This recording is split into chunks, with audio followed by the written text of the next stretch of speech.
Adapun adab-adab berbuka tentu ya Nabi SAW membiasakan dengan rutab. Rutab itu kurma basah.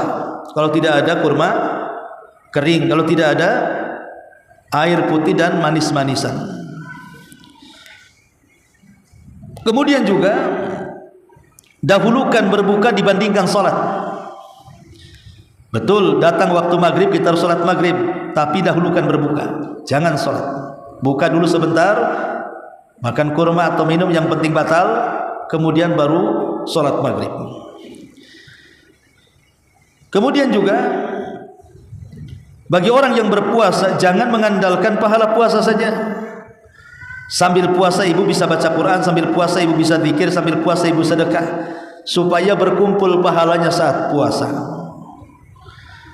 Kemudian juga saat berpuasa hindari hal-hal yang bisa membatalkan baik secara zat puasanya atau mengurangi pahala daripada puasanya. Hindari pembatal-pembatal puasa dan hindari hal-hal yang bisa mengurangi pahala puasa. Contoh mamanya berpuasa begibah, berpuasa dusta, berpuasa makan riba, berpuasa tapi masih durhaka. Jadi hindari hal-hal yang bisa mengurangi pahala puasa supaya puasa kita ini diterima oleh Allah Subhanahu wa taala.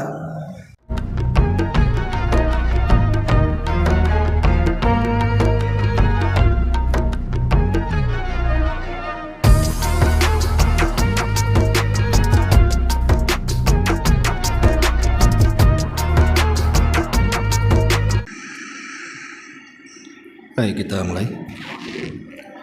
Bismillahirrahmanirrahim. Assalamualaikum warahmatullahi wabarakatuh. Alhamdulillah wassalatu wassalamu ala Rasulillah wa ala alihi wa sahbihi wa mawalah wa la hawla wa la quwata illa billahi wa ba'du. Alhamdulillah di pagi ini kita bisa duduk kembali untuk bertalabul ilmi di Masjid Nidaul Ilmi, karena kita sudah mendekati bulan Ramadan. Maka pembahasan di siang ini kita akan membahas tentang keajaiban Ramadan dan puasa di bulan Ramadan. Ma'asyiral muslimat yang dimuliakan Allah Subhanahu wa taala. Seorang muslim tentu harus bahagia dengan kedatangan bulan Ramadan. Karena bagaimanapun bulan Ramadan adalah nikmat terindah yang Allah anugerahkan kepada kita.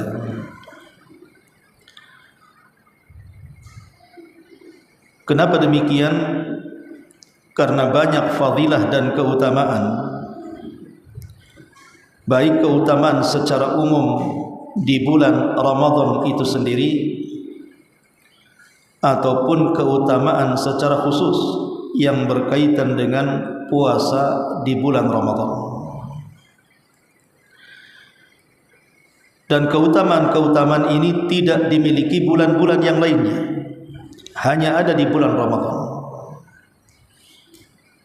Sehingga saking banyaknya kemuliaan yang Allah anugerahkan di bulan Ramadan, sehingga Ramadan patut untuk disematkan padanya sayyidus syuhur, pemimpinnya bulan-bulan dalam setahun. Apa saja kemuliaan secara umum dan apa saja kemuliaan secara khusus? Kita bicara keutamaan secara umum dulu. Di antara keutamaan secara umum bulan Ramadan adalah diwajibkannya puasa Ramadan. Artinya di bulan Ramadan ada satu rukun dari 5 rukun Islam yang disebut dengan puasa Ramadan. dan itu berdasarkan hadis Nabi sallallahu alaihi wasallam, buniyal islamu ala khamsin, syahadati an la ilaha illallah wa anna muhammadan abduhu wa rasuluh wa iqamis salati wa ita'iz zakati wa saumi ramadan wa hajjil baiti. Islam ini dibangun di atas 5 perkara.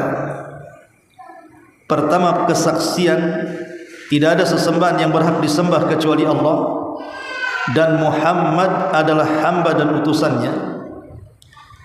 Yang kedua, menegakkan salat. Yang ketiga, menunaikan zakat. Yang keempat, berpuasa Ramadan. Dan yang terakhir, haji ke tanah suci. Dari sini kita tahu bahwa puasa Ramadan satu dari 5 rukun Islam.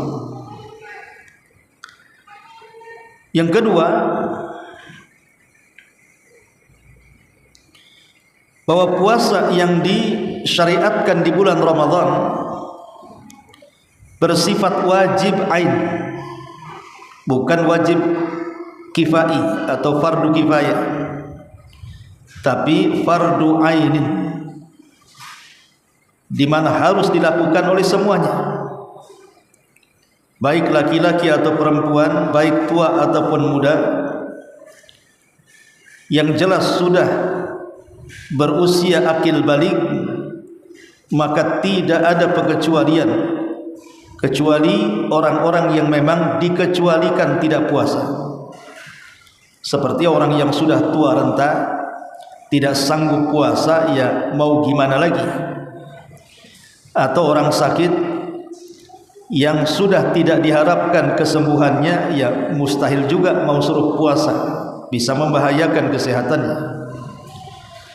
Tapi selain 2 orang ini, maka kewajiban puasa mutlak, kewajiban puasa fardu ain mutlak kepada siapapun tanpa pengecualian, kecuali 2 orang tadi.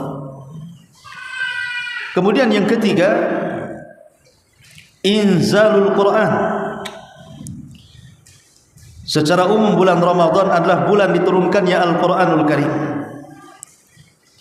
dan Al-Quran adalah kitab Allah. Dia adalah petunjuk bagi manusia yang mengeluarkan manusia dari kegelapan menuju cahaya, dan yang memberikan arahan menuju jalan kebenaran. Makanya sebagian para ulama, apabila datang bulan Ramadan, maka mereka menyibukkan dengan Al-Quran, karena memang Ramadan sendiri adalah bulannya Al-Quran.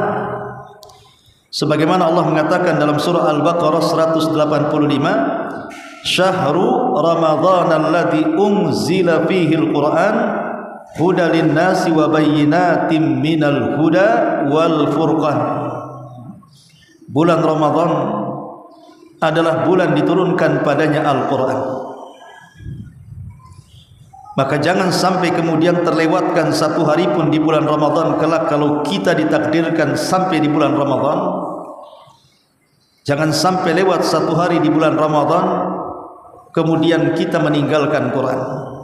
Jangan tinggalkan Al-Quran di bulan Quran, karena aib orang yang meninggalkan Quran di bulan Quran itu. Sebab kalau seandainya Al-Quran tidak dibaca di bulan Quran, berarti di bulan-bulan selain Ramadan dipastikan dia akan meninggalkan Quran. Kemudian yang selanjutnya, di antara kemuliaan bulan Ramadan adalah bulan Ramadan bulan dibukakan pintu-pintu surga. Sebagaimana Nabi SAW bersabda, "Idza ja'akum Ramadan futihat abwabul jannah." Apabila datang bulan Ramadan, maka pintu-pintu surga dibuka. Kenapa pintu surga dibuka selama Ramadan? Padahal di luar Ramadan pintu surga itu tidak pernah terbuka. Jadi dalam 1 tahun itu pintu surga tidak akan terbuka kecuali bulan Ramadan. Baru pintu surga dibuka lebar-lebar 1 bulan. Pertanyaannya kenapa? Maka para ulama menjawab, likasratil a'malis salihatil masyru'ati fihi al-mujiba lidukhulil jannah. Alasannya karena di bulan Ramadan itu banyak amalan-amalan yang saleh, amalan-amalan yang disyariatkan, yang dikerjakan manusia, yang menyebabkan dengan amalan-amalan itu manusia masuk ke dalam surga. Itulah penyebabnya kenapa pintu surga dibuka lebar. Karena di bulan Ramadan itu yang mengamalkan amalan baik itu banyak sekali, hampir merata. Tidak ada satupun umat Islam apabila datang bulan Ramadan kecuali meningkat keimanannya. Dan itu ditunjukkan dengan ramainya masjid-masjid untuk melaksanakan salat tarawih. Bahkan tidak ada satu masjid kecuali membludak jamaahnya, baik di desa ataupun di kota.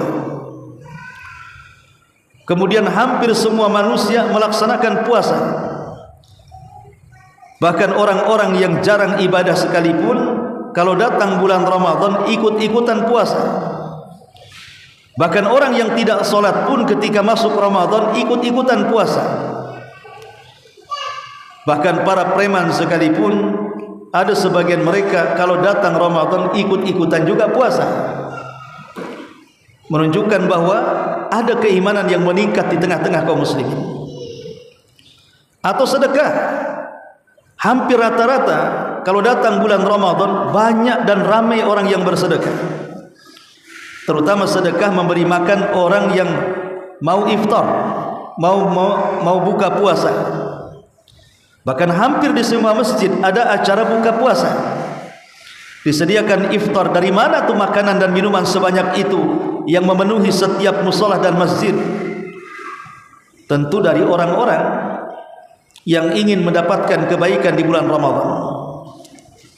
Artinya bahwa datang kesadaran yang kuat di bulan Ramadan itu tentang sedekah. Ataupun orang yang membaca Quran. Hampir di semua masjid ataupun mushola kita dengar ada orang yang membaca Al-Quran. Bahkan orang yang tidak pernah mendengar Quran saja, kalau datang bulan Ramadan telinganya mendengar Quran. Yang keluar dari corong-corong masjid, mushola-mushola, media massa dan begitu seterusnya. Ini menunjukkan apa? Peningkatan amal soleh. Di mana ketika amal soleh itu meningkat, maka pintu surga pun banyak yang dibuka. Bahkan secara keseluruhan dibuka semuanya, 8 pintu surga. Kemudian juga di antara keistimewaan Ramadan adalah bukan hanya dibukakan pintu surga, tapi ditutup seluruh pintu neraka.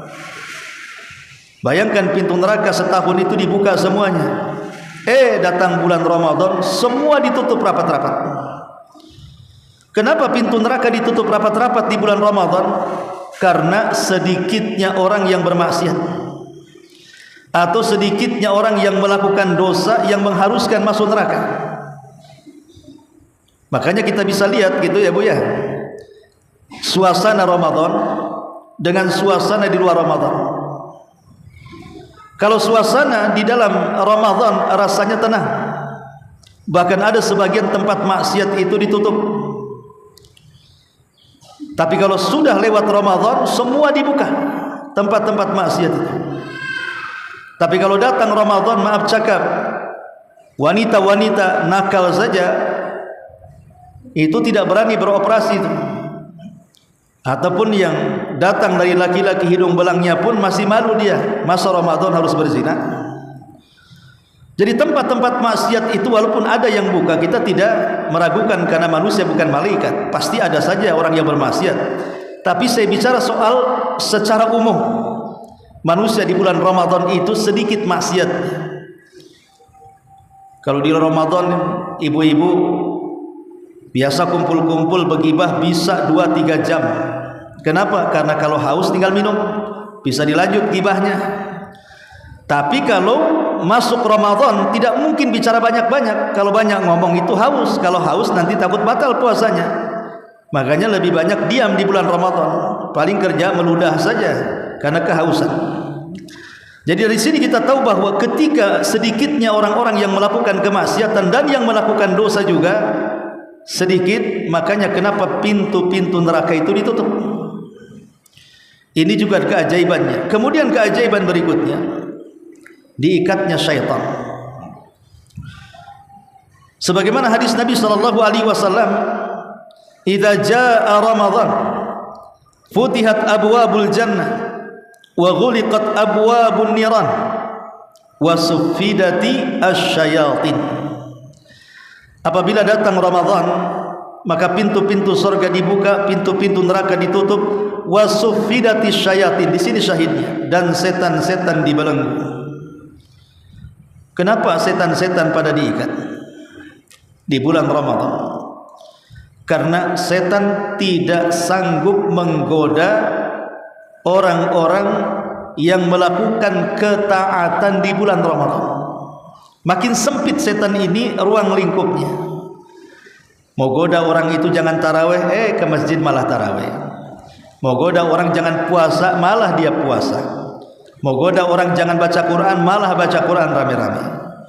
Mau goda di bulan Ramadan untuk tidak bersedekah, malah sedekah di mana-mana. Jadi gerak langkah setan itu menyempit di bulan Ramadan. Makanya setan-setan terikat dan terbelenggu di bulan Ramadan. Kemudian selanjutnya, Ramadan adalah tempat di mana Allah Subhanahu wa taala akan memilih hamba-hambanya untuk dimerdekakan dari panasnya api neraka. Nabi sallallahu alaihi wasallam mengatakan, "Inna lillahi inda kulli fitrin utaqa'a wa dzalika fi kulli lailatin." Sesungguhnya Allah Subhanahu wa taala setiap hendak melihat manusia ketika hendak melakukan iftar setelah berpuasa, berbuka puasa, menjelang berbuka puasa. Jadi Allah Subhanahu wa taala telah memilih dari orang-orang yang berpuasa saat berbuka, hamba-hambanya yang akan dibebaskan dari api neraka, dan itu dilakukan setiap malam. Makanya sering saya anjurkan, Bu, kalau berbuka puasa di bulan Ramadan, jangan tinggalkan doa, karena itu waktu mustajab. Doa yang sangat dianjurkan ketika menjelang berbuka, minta kepada Allah agar dosa-dosa kita diampuni dan Allah membebaskan kita dari api neraka. Angkat tangan tinggi-tinggi, berdoalah kepada Allah, "Ya Allah, mudah-mudahan Kau bebaskan aku dari neraka. Ya Allah, mudah-mudahan Kau bebaskan orang tuaku, ibu bapakku dari neraka. Ya Allah, semoga Engkau bebaskan suami-suamiku, anak-anak keturunanku, orang-orang yang Kucintai dari api neraka." Begitu doanya, minta kepada Allah menjelang berbuka agar kita dibebaskan dari api neraka. Karena kalau seandainya Allah kabulkan permintaan kita, Bu, maka ibu tidak akan pernah masuk neraka, karena sudah dibebaskan Allah dari api neraka. Siapa yang sanggup memasukkan lagi ke neraka kalau Allah sudah membebaskannya? Ini diantara keajaibannya. Kemudian juga keajaiban di bulan Ramadan. Bulan Ramadan ini adalah bulan ampunan, baik malam harinya atau siang harinya. Allah akan mengampuni dosa-dosa kita, baik dengan amalan puasanya, atau amalan dengan tarawihnya, atau amalan dengan menghidupkan malam-malam Lailatul Qadarnya. Tiga-tiganya sebab ampunan terbesar dari Allah untuk kita hamba-hambanya. Dan itu berdasarkan hadis Rasul mengatakan, "Man shoma Ramadanan wa fi riwayah man qama Ramadanan wa fi riwayah man qama Lailatul Qadrin imanan wa ihtisaban ghufira lahu ma taqaddama min dhanbi." Barang siapa yang berpuasa, dalam riwayat barang siapa yang tarawih, dalam riwayat barang siapa yang menegakkan malam Lailatul Qadar penuh dengan iman, mengharap pahala Allah, kecuali Allah akan ampuni dosa-dosanya. Makanya bulan Ramadan juga disebut dengan bulan ampunan. Kemudian juga bulan Ramadan ada Lailatul Qadar yang nilainya sama dengan 84 tahun kita beramal saleh, atau bahasa Quran 1000 bulan. Artinya orang yang mendapatkan malam itu dan kita hidupkan dengan ibadah, berarti kita telah mendapatkan 84 tahun kurang lebih kita habiskan untuk ibadah kepada Allah Subhanahu wa taala. Dan ini keutamaan yang luar biasa, amalan kecil namun berpahala besar. Amalannya kecil, hanya 1 malam begadang, kita hidupkan malam-malam itu dengan ibadah, tapi lihat pahalanya, bagaikan kita beribadah 1000 bulan. Kemudian juga di antara keistimewaannya, bulan Ramadan adalah bulan istijabatul doa, bulan di mana doa-doa kita akan mustajab. Karena ayat-ayat yang bicara tentang doa itu diletakkan di antara ayat-ayat Ramadan, seolah-olah bulan Ramadan adalah bulan doa, di mana doa-doa kita pasti mustajab. Ma'asyiral muslimat yang dimuliakan Allah Azza wa Jalla, dan banyak lagi keutamaan bulan Ramadan secara umum. Adapun secara khusus amalan di bulan Ramadan yang berkaitan dengan puasa. Pertama, puasa Ramadan bisa meningkatkan kebaikan, melipat gandakan kebaikan. Bahkan lipatan kebaikan bagi orang yang puasa Ramadan tidak ada yang tahu jumlahnya kecuali Allah. Kalau amalan-amalan selain puasa nominalnya diketahui dan diserahkan kepada hambanya, tapi kalau puasa nominal pahalanya tidak diberitahu Allah kepada hamba-hambanya, hanya Allah yang tahu berapa jumlahnya. Dan ini disebutkan dalam hadis, kata Nabi SAW, kullu amal ibni Adam yudha'aful hasanatu wal hasanatu bi asyri amsalihha ila 700 dhi'fin. Qala Allah azza wa jalla illa sauma fa innahu li wa ana ajzi bihi. Setiap amalan anak Adam akan dilipat gandakan, 1 menjadi 10 kali lipat, menjadi 700 kali lipat, kecuali puasa. Puasa itu milikku, kata Allah. Berapa lipatannya hanya Allah yang tahu, dan Allah yang akan mengganjarnya. Yang kedua, puasa Ramadan itu juga bisa menjadi syafaat bagi orang-orang yang berpuasa kelak pada hari kiamat, di mana puasa akan datang menghadap Allah Subhanahu wa taala dan berkata, apa kata puasa di hadapan Allah? Ya Rabb, mana'tuhu ta'ama wasyahwat bin nahari min ajli fasyafi'ni fihi. Ya Rabb, aku sudah mencegahnya orang ini, hambamu, dengan tidak makan dan menahan syahwat, dan itu dilakukan karenaku. Itu ucapan puasa di hadapan Allah. Kemudian puasa mengatakan, ya Rabb, berikan syafaat orang yang telah berpuasa ini. Dari sini kita tahu bahwa puasa itu adalah bisa memberikan syafaat kepada kita para pelakunya. Makanya tidak rugi walaupun kita berlelah letih, bercapek-capek gitu ya, berpuasa, berlapar-lapar, menahan syahwat, tapi sepadan pahalanya, bahkan lebih, tidak sepadan lagi, bahkan lebih daripada sepadan. Karena puasa sendiri akan menjadi syafaat bagi para pelakunya. Kemudian yang ketiga, di antara keutamaan puasa adalah bahwa doa orang yang berpuasa mustajab. Kata Nabi SAW, wa inna likulli muslimin fi kulli yaumin wa lailatin da'watun mustajabah. Setiap muslim pada tiap-tiap hari ataupun malam memiliki doa yang diijabah. Lah salah satu doa yang diijabah adalah bagi orang yang berpuasa saat berbuka, yang sudah saya jelaskan di awal, menunjukkan bahwa ada rahasia terkabulkan doa bagi orang yang berpuasa di bulan Ramadan. Ini yang ketiga. Yang keempat, puasa ini menjauhkan kita dari api neraka. Kalau puasa sunnah saja, Rasul mengatakan, ma min abdin yasumu yauman fi sabilillah illa ba'adallahu bidzalika al-yaum wajhahu 'anil nari sab'ina kharifan. barang siapa yang berpuasa 1 hari di jalan Allah, kecuali Allah akan menjauhkan pada hari itu wajahnya dari neraka 70 musim. Hadis ini umum, mencakup puasa sunnah.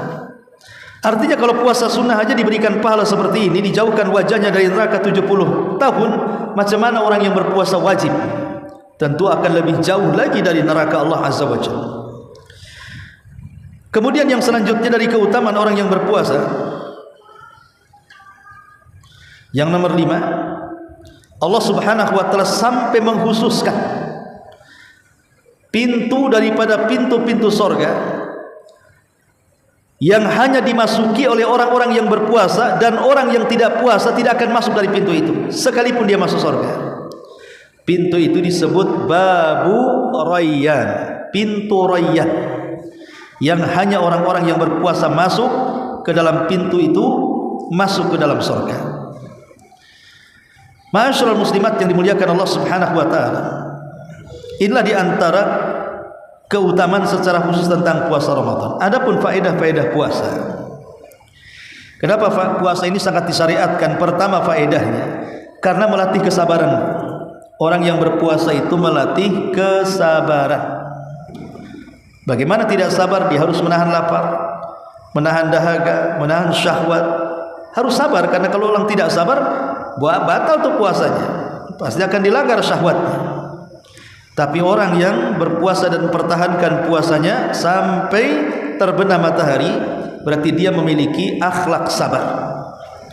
Karena dalam puasa itu sabar itu kaitannya dengan puasa itu mencakup 3 tingkatan sabar.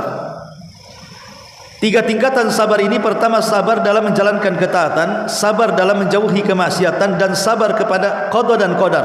3-tiganya ada pada puasa. Adapun sabar di atas ketaatan karena kita berpuasa dalam rangka taat. Adapun sabar ketika meninggalkan kemaksiatan karena saat puasa kita tidak mendatangkan pembatal-pembatal yang bisa membatalkan puasa. Adapun sabar dengan qada dan takdir, yang namanya puasa pasti lapar. Laparnya orang lapar itu takdir, hausnya orang haus itu takdir. Sehingga 3 kesabaran ada dalam puasa. Jadi puasa itu melatih kesabaran. Yang kedua, melembutkan hati. Melembutkan hati di bulan Ramadan. Dengan puasa hati kita akan lembut. Dari mana pendalilannya? Allah Subhanahu wa taala mengatakan, ya ayyuhalladzina amanu kutiba alaikumusiyam kama kutiba alal ladzina min qablikum la'allakum tattaqun. Wahai orang-orang yang beriman, diwajibkan atas kalian berpuasa sebagaimana diwajibkan atas umat sebelum kalian, agar kalian apa? Apakah agar kalian lapar dengan puasa? Apa agar kalian haus dengan puasa? Apa agar kalian peka dengan orang-orang miskin yang sepanjang hari dan tahunnya berpuasa? Bukan. Tujuan puasa itu adalah agar kalian bertakwa. Takwa itu di mana, Bu? Takwa itu di hati. Kalau hatinya bertakwa, maka akan lembutlah hatinya. Hanya yang tidak bertakwa yang tidak pernah lembut. Dan puasa itu melahirkan takwa, dan takwa itu ada di hati, dan sebab kelembutan itu karena ketakwaan. Berarti puasa melahirkan kelembutan hati. Ini yang kedua. Yang ketiga, puasa ini diantara faedahnya bukan hanya melembutkan hati, tapi juga menggerakkan badan untuk menjadi orang yang paling menjalankan perintah dan menjadi orang yang paling menjauhi larangan, atau disebut dengan takwa. La'allakum tattaqun tadi. Dan puasa juga bisa menyehatkan badanmu. Puasa itu bisa menyehatkan badan. Dan itu disepakati oleh semua praktisi kesehatan. Baik dunia kedokteran, baik dunia obat-obatan tradisional, para terapis tradisional, semua sepakat bahwa puasa ini bisa melahirkan kesehatan. Makanya Nabi SAW itu sehat karena suka berpuasa.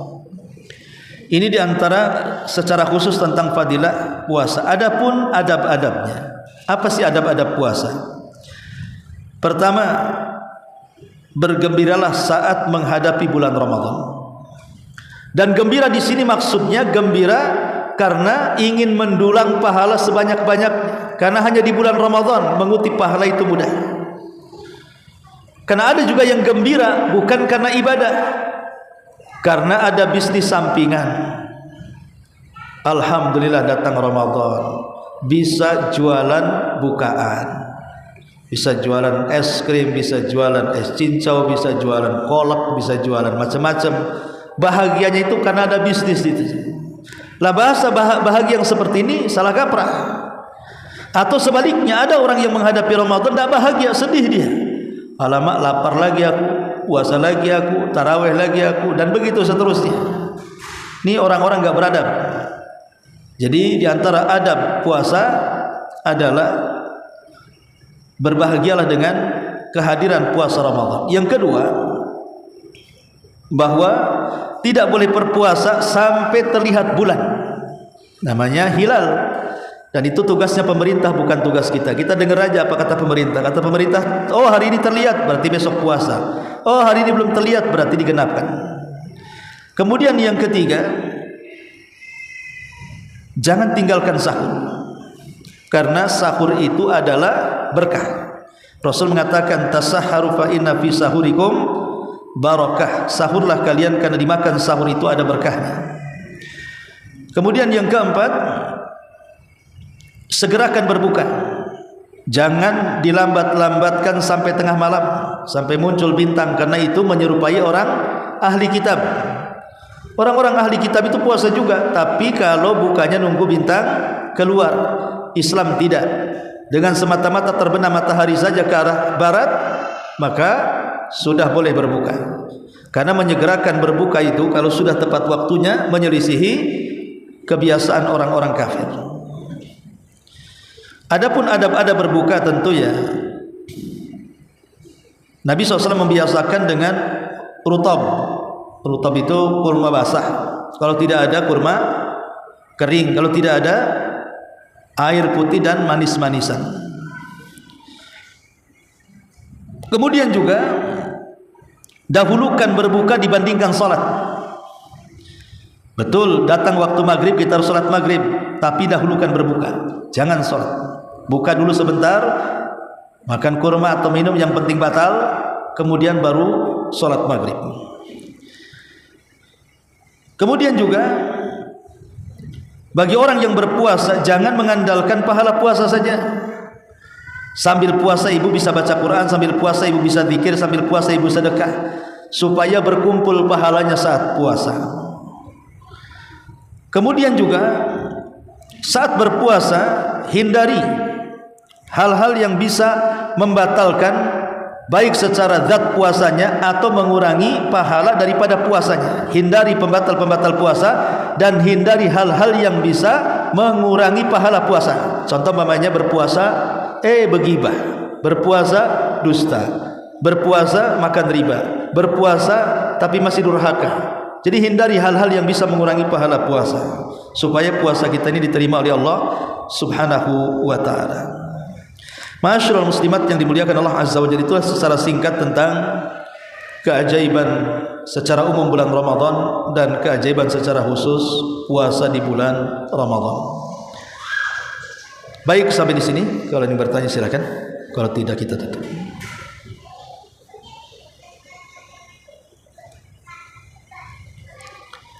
Baik, tidak ada. Subhanaka bihamdika asyhadu an la ilaha illa anta astaghfiruka wa atubu ilaik. Allahu ta'ala alam. Assalamualaikum warahmatullahi wabarakatuh.